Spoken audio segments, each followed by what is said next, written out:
आज हम बात करने जा रहे हैं एक ऐसे प्रोजेक्ट की जो न सिर्फ भारत एविएशन सेक्टर में रिवॉल्यूशन लाएगा, बल्कि ये भारत की सेल्फ रिलायंस जर्नी को भी बूस्ट करेगा। हम बात कर रहे हैं Tata Airbus helicopter manufacturing unit की, जो अब कर्नाटक के कोलार डिस्ट्रिक्ट में सेट होने जा रही है।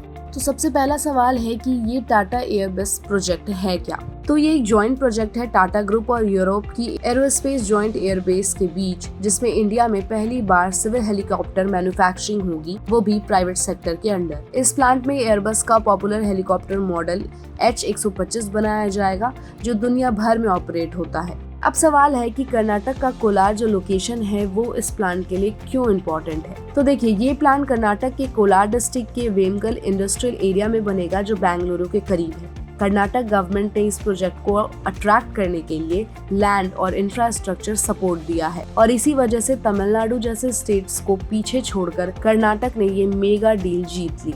इस प्रोजेक्ट में जो हेलीकॉप्टर मैन्युफैक्चर होगा वो होगा एयरबस H125, एक सिंगल इंजन लाइट हेलीकॉप्टर जो टफ कंडीशंस में भी काम करता है। ये हेलीकॉप्टर हिल एरियाज, हाई एल्टीट्यूड्स और रेस्क्यू मिशन के लिए परफेक्ट माना जाता है। इसकी वर्सेटिलिटी की वजह से डिमांड इसकी काफी ज्यादा हाई है। अब अगर बात करें कि प्रोडक्शन स्टार्ट कब होगा, तो टाटा एयरबस का प्लान है कि 2026 तक प्लांट ऑपरेशनल हो जाए और उसी साल पहला made in India H125 helicopter की डिलीवरी भी की जाए। शुरुआत में प्लांट हर साल 10 हेलीकॉप्टर्स बनाएगा, लेकिन आने वाले टाइम में प्रोडक्शन स्केल अप भी किया जाएगा। अब सबसे बड़ा सवाल ये है कि इस प्रोडक्शन से भारत को कितना फायदा होगा।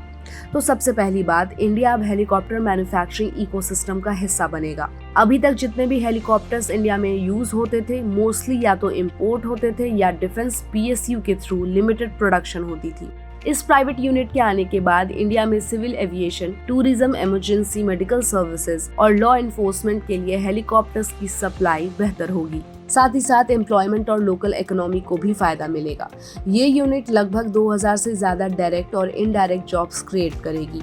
लोकल सप्लायर्स, टेक्नीशियंस, लॉजिस्टिक्स और स्किल्ड इंजीनियर्स के लिए एक नई अपॉर्चुनिटी खुलेगी। साथ ही साथ लोकल MSMEs को भी global air space supply chain का हिस्सा बनने का मौका मिलेगा। ये प्रोजेक्ट मोदी सरकार की मेक इन इंडिया और आत्मनिर्भर भारत मिशन को डायरेक्टली सपोर्ट करता है। एक तरफ ग्लोबल ब्रांड जैसे एयरबस भारत में मैन्युफैक्चर कर रहा है, दूसरी तरफ टाटा ग्रुप जैसे इंडिजिनस पावर हाउस का इन्वॉल्वमेंट इसे और स्ट्रॉन्ग बनाता है।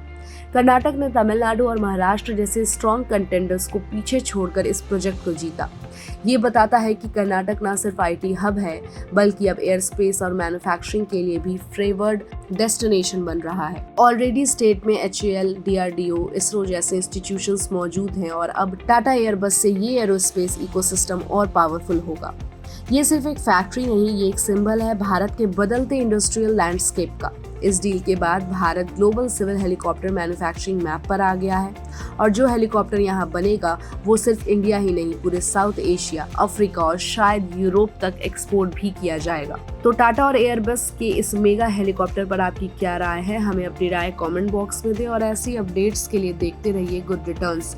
हमारे चैनल को लाइक और सब्सक्राइब करना बिल्कुल भी मत भूलिएगा।